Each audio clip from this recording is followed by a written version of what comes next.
सरकार ने गुरुवार को संसद में स्पष्ट किया है कि संविधान की प्रस्तावना में शामिल समाजवादी और पंथी निरपेक्ष शब्दों को हटाने या उन पर पुनर्विचार करने की फिलहाल कोई योजना नहीं है। कानून मंत्री अर्जुन राम मेघवाल ने राज्यसभा में एक लिखित उत्तर में बताया कि सरकार ने इन शब्दों को हटाने के लिए कोई कानून या संवैधानिक प्रक्रिया औपचारिक रूप से नहीं शुरू की है।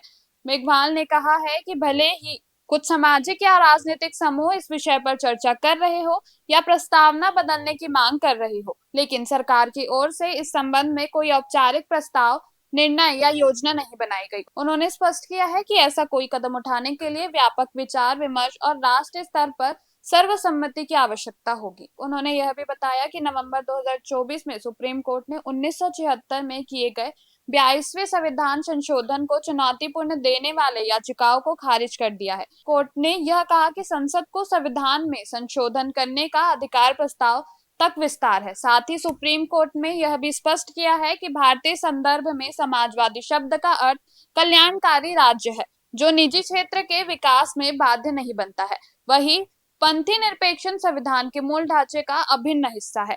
मेघवाल ने कहा है कि कुछ संगठनों की गतिविधियों जन विमर्श को जन्म दे सकती है, लेकिन यह जरूरी नहीं कि वे सरकार के आधिकारिक रुख को दर्शाए। वर्तमान में सरकार का रुख इन शब्दों को बरकरार रखने का है।